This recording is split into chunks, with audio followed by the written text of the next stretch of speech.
सिंध में मंशियात का जहर नया नहीं, लेकिन जब इक्तदार से जुड़े एक घराने का नौजवान जिंदगी हार देता है तो हुकूमत के कान खड़े हो जाते हैं। पीपीएमए ने एजाज जखरानी के नौजवान बेटे जैद जखरानी की मौत ने इस बहरान को एक बार फिर बहस के चौराहे पे ला खड़ा किया है। सवाल सिर्फ एक वाक़े का नहीं बल्कि उन सैकड़ों और हजारों जिंदा इंसानों का है जो बरसों से इस जहर के नीचे खामोशी से दम तोड़ रहे हैं। और अब इसी पस मंजर में एक और सनसनीखेज हकीकत सामने आई है, ऐसी हकीकत जो इस बहरान को सिर्फ इस्तेमाल तक नहीं बल्कि पैदावार तक ले जाती है। सिंध असेंबली में धमाका खेज इंकशाफ। अब मंशियात सिर्फ बाहर से नहीं सिंध के अंदर भी काश्त हो रही है।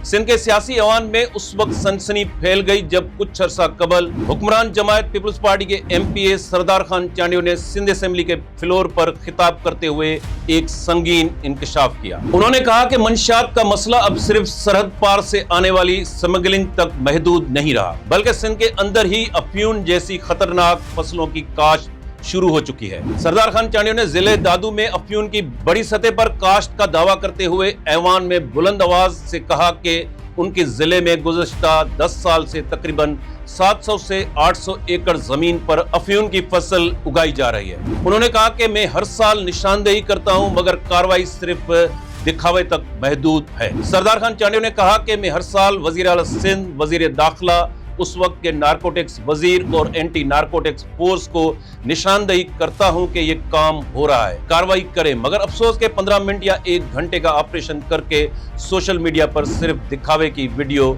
लगा दी जाती है। यहाँ सवाल पैदा होता है कि अगर हर साल निशानदेही हो रही है तो फिर असल कार्रवाई सिर्फ नुमाइश क्यों है? कमजोर प्रोसिक्यूशन, जमानतें और नाकाम निजाम। उन्होंने मजीद कहा कि इस मसले को जड़ से खत्म करने के लिए ठोस कानूनी इक़दामात जरूरी हैं। हमारे कानूनी निजाम के प्रोसिक्यूशन शोबे में बड़ी कमजोरियां हैं। केस ऐसे बनाए जाते हैं कि मुल्जिम 2 दिन में जमानत पर बाहर आ जाता है। यहाँ एक और सवाल जन्म लेता है कि जब मुकदमे ही कमजोर हो तो इंसाफ का निजाम कैसे मजबूत हो सकता है? पुलिस की गाड़ियों में मंशियात का कारोबार। सरदार खान चांडियो ने संगीन इल्जाम लगाते हुए कहा, हमारे अफसरान पुलिस की मोबाइलों में मंशियात का कारोबार करते हैं। पुलिस की निगरानी में ये सब चल रहा है क्योंकि उन्हें दूसरा चेहरा दिखाया जाता है, इसलिए कार्रवाई से गुरेज किया जाता है। चाहे कोई भी कानून नाफिज करने वाला इदारा हो, वो इस जुर्म में मुलविस है।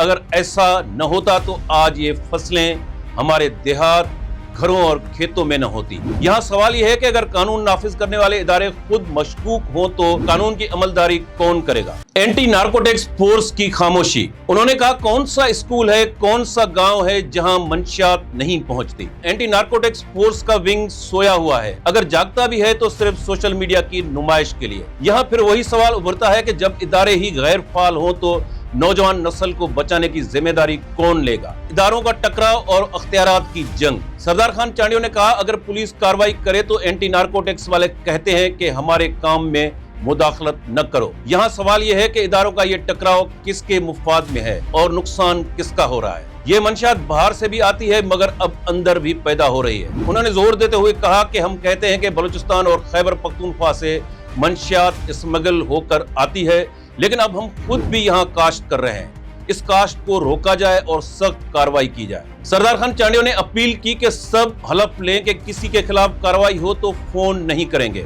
सिर्फ बातों से मसला हल नहीं होगा। अगर हमने आंखें बंद रखी तो सिंध का मुस्तकबिल भी इसी तरह अंधेरे में चला जाएगा। सवाल अब ये नहीं कि मंशियात कहाँ से आती है, सवाल ये है कि अगर मंशियात अब सिंध के अंदर ही पैदा हो रही है तो इस जंग का असल महाज कहाँ है?